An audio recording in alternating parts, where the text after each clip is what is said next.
हाय दोस्तों, मारा नवा ब्लॉग में तमारू स्वागत है।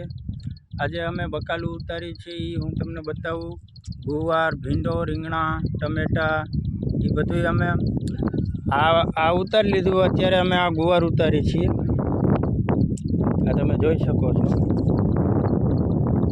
આવી રીતે ને પવન વધારે એટલે આવાજ જરીક સરખો એવો નથી આવતો છે ને હું વેચાતું બકાલું અડધું લઈ આવ્યો ને અડધું આ વાડીનું છે એટલે આપણને આમાં કેટલો નફો મળે ને હું તમને બતાવીશ।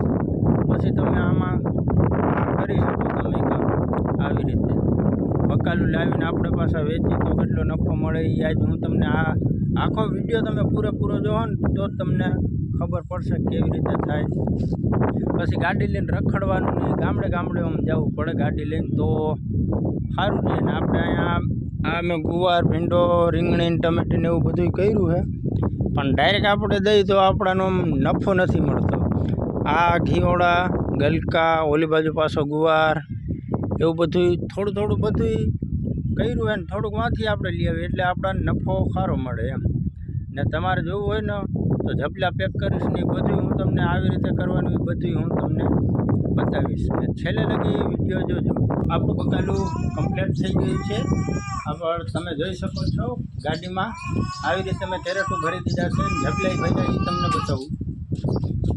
આવી રીતે આ રીંગણા છે, આ ભીંડો, આ મરચાં, ઘીવડા, ગુવાર, ટમેટા, પછી આમાં ક્યાં ગયા, આમાં ગુંદા, પછી આ મરચાં એટલે અલગ અલગ આ 20 વાળા છે। આમાં બધાય ટમેટાના 10 રાખ્યા છે, મરચાંના આના 15, આના 20, આના 20, આના 10, આના 10 એવી રીતે બધું અલગ અલગ રાખ્યું છે। ને હવે હું વેચવા જાઉં છું, પાછો આવીને તમને કહીશ કે કેટલાનો નફો થયો ને કેટલાની ખોટ ગઈ એ હું તમને બતાવીશ।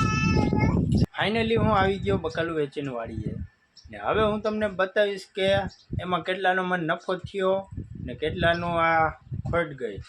પણ ખોટ ગઈ એવું કાંઈ થયું નથી। રીંગણા તો મેં વાવેલા જ છે, એ રીંગણા ખાલી વધ્યા છે ને બીજું બકાલું તો બધું વેચાઈ ગયું। 700 રૂપિયાનું હું લઈ આવ્યો તો એમાંથી મને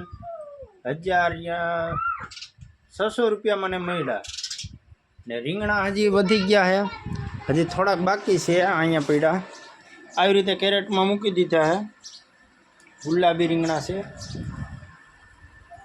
પછી હવે હું તમને બતાવું આટલાનું હું વેચાણ કરી લેવો, જોઈ શકો છો। આ ઓલા 700 રૂપિયા કાઢતા તો એ આપણા 600 રૂપિયા મળ્યા।